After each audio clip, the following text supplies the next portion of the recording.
First of all, happy St. Patrick's Day to everybody and all my fellow Irish brethren. I obviously have a bunch of Irish in me. Last name's Kelly.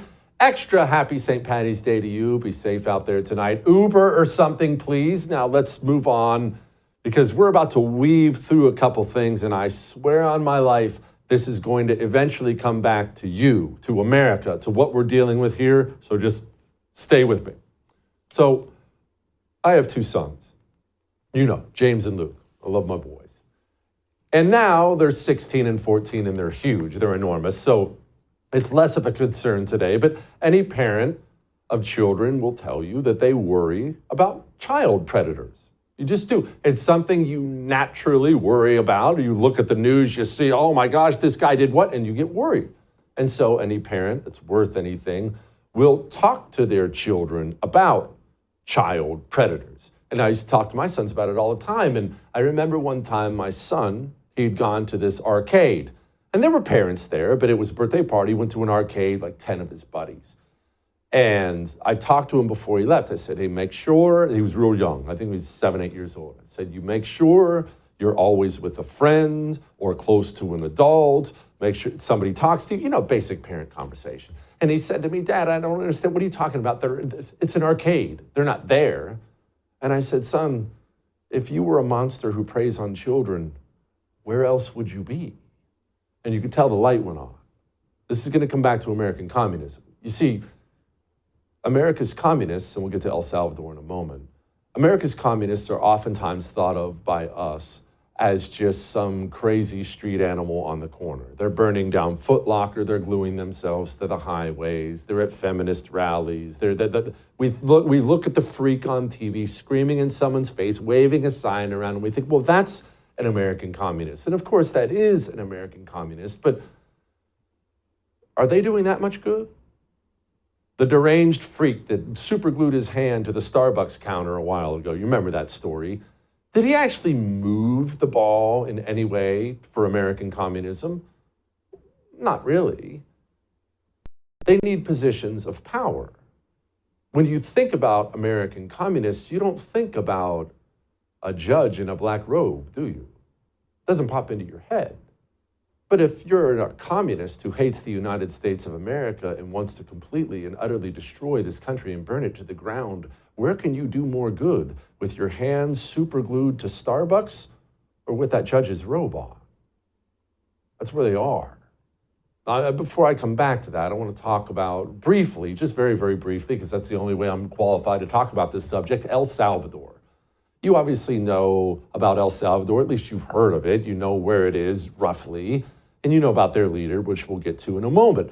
But what you may not realize about Bukele, I don't even know if that's how you say his name, I only speak American, but Bukele, what you may not realize is when he first got elected, El Salvador was this horribly murderous place, one of the most dangerous countries on the planet.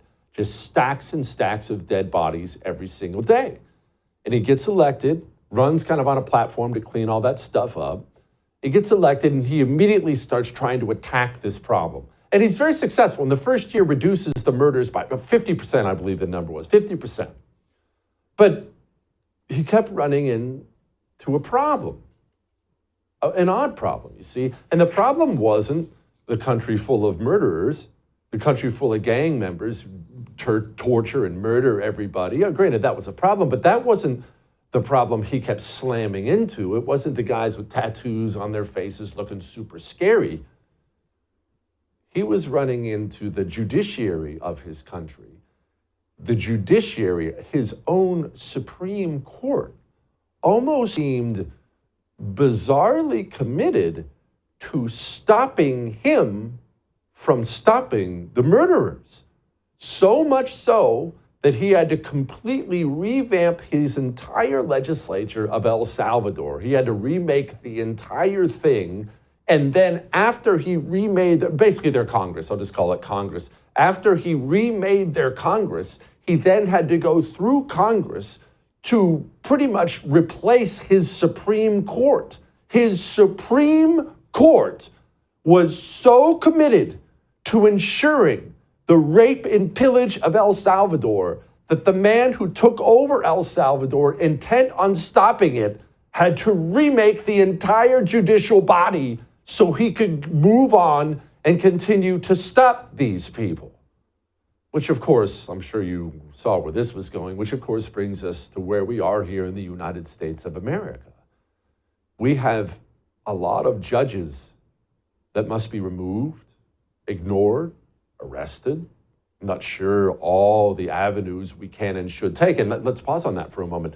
Maybe you're sitting there saying, well, arrested's too far. We can't do such a thing. Okay, so let's discuss what just happened. Donald Trump has chosen to use the Alien Enemies Act from 1798.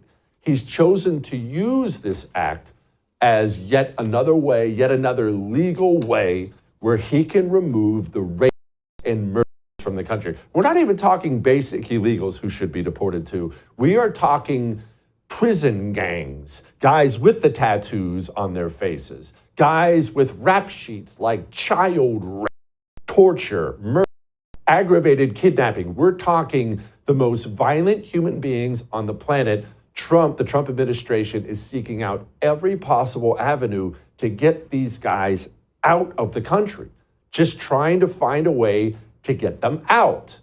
But as he loaded up over 200 of these people, and again, we're not even talking women and children here. We're not talking about your landscaper.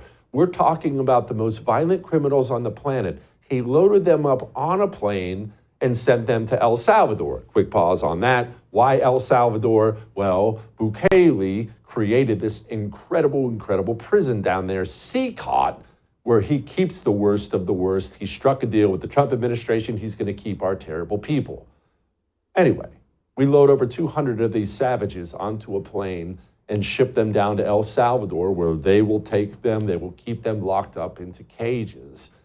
And an American judge, an American communist, committed all the way to burning down the United States of America, issued an order that the plane has to turn around and that the rapists, murderers, and monsters must be brought back to the United States of America so they can live with you.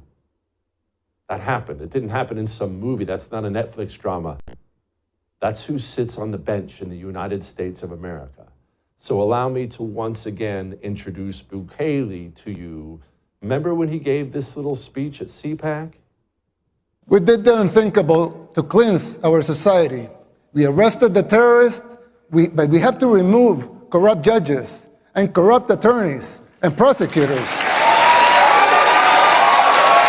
These corrupt judges and prosecutors were setting the gang members free. And it wasn't just the gangs. The corrupt system worked in tandem with the so-called international community, the NGOs, and of course the fake news, just like it happens here in the United States. Unelected bureaucrats are trying to instate public policy. Who elected them? They don't have a democratic mandate. Institutions were created to serve the people and not the other way around. When the judicial system was created, it was created out of the necessity to bring justice. But now, it seems that survival and control of the judges, of the AGs, among others, are paramount. And the need to bring justice is merely a little more than an afterthought. If the judicial system was created to bring justice, let them bring justice. Let them protect their purpose at all costs. Fight for the original purpose of these institutions and not their mere existence. It's still not too late. It can be done. It is time to erase these new paradigms that have been imposed in the recent years that make no sense. If you just free your minds from those invisible chains, you could do it. Oh, let's talk about that last part. The chains. Back to the judges. Impeaching them, arresting them. I don't know what we have to do. And these kind of things make people squirm in their chair. They make people uncomfortable, and I understand that. In fact, if you're yelling at the screen or arguing with me that that's dangerous and it's not constitutional, whatever you're yelling at me, I don't have anything to say back to you. I get it. These kinds of things sound ominous, too far, frightening. I'm not comfortable. But the American communist is committed to destroying your country. They fill up your country with rapes and murders for the same reason the Soviet Union opened up the prisons, because they want you raped and murdered. They want you raped and murdered, one, because they're anti-humans, two, because rape and murder, all this angst helps the communist. It helps his revolution. American Democrats want you raped and murdered. And American judges in those black robes, they sit there on the bench doing everything they can possibly do to ensure that you will continue to be raped and murdered. So the American communist that's doing the most damage to this country isn't the Black Lives Matter super freak with the new pair of Jordans on he didn't pay for. The American communist that's destroying the United States of America and will end this country. They sit on the bench. They have law degrees, fancy places. They have robes, and they have to be stopped. I don't know exactly what the solution is. I don't know that America has the stomach for whatever that solution is. But these people were put into place to hurt us. They were. The media is committed to it too. Did you hear what they asked Tom Homan today? You say to those who claim you're using a 200-year-old law to circumvent due process. An old law? Not as old as the Constitution. We still pay attention to that, don't we? But some would say this is... How many more times do you plan on deporting El Salvador? How could you use a law that was 200 years old? Now, does that loser care about the law? Does he care about the age of the law? Do any of those things matter to him? No. What does matter to him is that you continue to be right, and because he understands full well that is the path to burning down Western civilization. As far as the Trump administration goes, you may love this, you may not, I don't know. But I'm glad they ignored that judge. They're trying to claim they didn't. The plane was already in the air, but they ignored the judge. The Trump administration is going to have to make a decision if they want to truly save the United States of America. If the Supreme Court will not step in and stop these judges, then the Trump administration is either going to have to ignore them and or arrest them. Otherwise, we cannot save the country. If the United States of America, if the American voter is not allowed to implement his will at the ballot box because of communist judges in black robes, then we're already done. All that may have made you uncomfortable, but I am right. I would thank you for coming to my YouTube channel, but I know how brilliant it is, and I know you love it here. So subscribe and watch. We're gonna start really ramping things up and putting some funny stuff, some interesting stuff out there, some collaborations. Either way, my YouTube channel is officially the place to be. So stick around.